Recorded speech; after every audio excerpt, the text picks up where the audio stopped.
তো শুভ দুপুর বন্ধুরা। তো আমার একটু মানে প্রেশার কুকারে সবজি চাপিয়েছিলাম।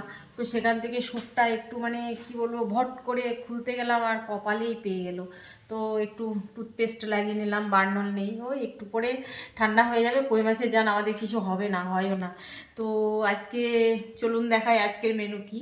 তো হাজব্যান্ড একটু মানে পাশের গ্রামে গেছে, সেখান থেকে মানে একটু হালকা একটু মটন আনতে বলেছি, পাতলা পাতলা ঝোল, একটা সবজি, ভাত আর চাটনি আছে ফ্রিজে। তো চলুন দেখিয়ে দিই আজকে দুপুরে লাঞ্চে আমাদের মেনুটা কি।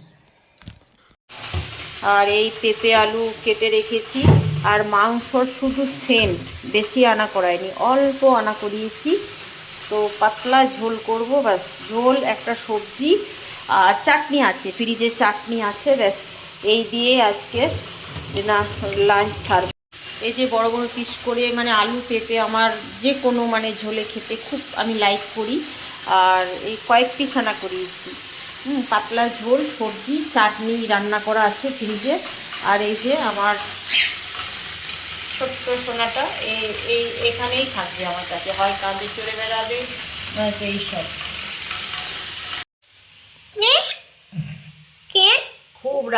খুব রাগ ও, একবারে কামড়ে দিতে আসবে।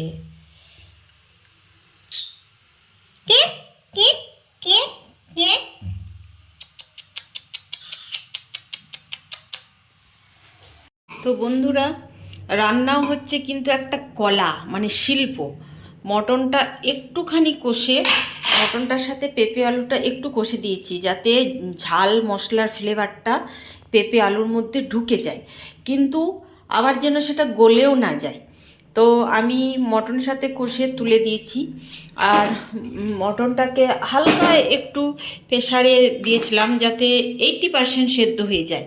এবার আমি পেঁপে আলুগুলো ফেলে দিয়ে একটু সেদ্ধ করে নেবো, তাহলে এগুলো সেদ্ধ হয়ে যাবে, গলে যাবে না, মটনটাও পারফেক্ট সেদ্ধ হবে। তো অনেক কিছু জানতে হয়, শুধু রান্না করলে হয় না। তো রান্না আমার অনেকটাই এগিয়ে এসছে। তো রান্না করলেও হবে না, রান্নার মধ্যে অনেক কিছু ক্যাপাসিটি আছে, সেগুলো জানতে হবে যে কোন জিনিসটা বেশি সেদ্ধ হলে গলে যাবে, কোন জিনিসটার সাথে মানে কি করতে হবে। তো রান্না ওই যে আমার পাতলা পাতলা ঝোল আমার চেপে গেছে, সব হয়ে গেছে।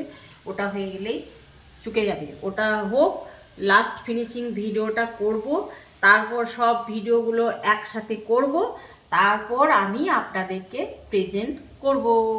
ততক্ষণ টাটা। তো যতক্ষণকে রান্না হবে ততক্ষণকে আমাদের এখন স্কুলটা অ্যাপের মাধ্যমে চলে।